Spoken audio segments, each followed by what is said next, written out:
Automation and AI are very useful tools which I use in my day-to-day life, from writing code to correcting my grammar and my spelling to also doing some research on some topics. And I encourage you to also embrace the use of AI because AI is the future. However, AI is not perfect. So here are 2 reasons why you may want to still do some manual remediation when it comes to captions for your videos. The first reason is that automation tools may sometimes misrepresent technical terms and strong accents. For example, I have a strong Nigerian accent, and the automation tools sometimes get my words wrong, especially when I'm giving formal names of plugins. Recently, I said the word Bricks Forge, which is a Bricks add-on, but it represented it as Bricks and then Forge, which is a suite. I don't know how to pronounce it properly, so sorry. Then I've seen lots of cases where people are pronouncing Grade, which is a block editor, which is spelled Greyd, but the automation tools tend to represent it as grade, which is Grade, or grade, which is Grayed or Greyed, depending on your country. And that's how it gets a lot of words wrong. Even elemental, it says elemental, so that is Elementor, which is the correct spelling, but it represents it as Elemental. So that can mean completely different things.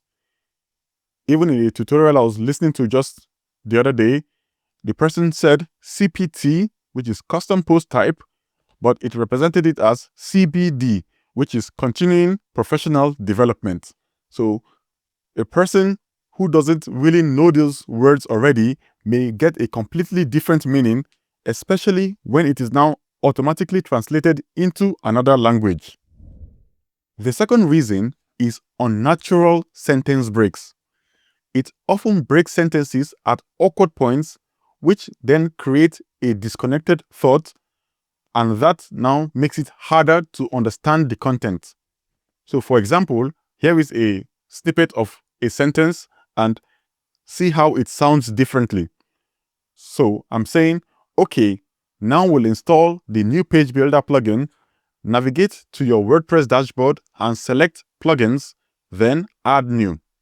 So it sounds nicer, but when it is now breaking it up for the caption, it will start like, okay, now we'll install the new page builder plugin, navigate to your WordPress dashboard and select plugins, then add new. So it starts breaking the words at awkward points, which makes it harder to understand. Now let me slow it down a bit so you can really get the impact of the disconnected sentences. Here we go. Okay, now we'll install the new page builder plugin, navigate to your WordPress dashboard and select plugins, then add new. This time, let's see how it will sound when we break it at natural points. Okay, now we'll install the new page builder plugin. Navigate to your WordPress dashboard and select plugins, then add new. See how that sounds nicer? Okay, now for your own personal activity, take any video that you've created that has been auto-captioned. It could be your video, your friend's video, somebody you know, and then turn the volume all the way down. Then try to follow just the captions and what the person is doing, and see how easy it is for you to follow the words and what is happening on screen. Then try to now manually update the caption to fit into a more logical sentence break, and see how much nicer it will be when you are following what is being said and what is written in the caption. So I hope this video has given you some insights and it will help you to improve and will make the web a better place. So our tutorials can be better for everyone. So thanks for watching, and I'll see you in the next one.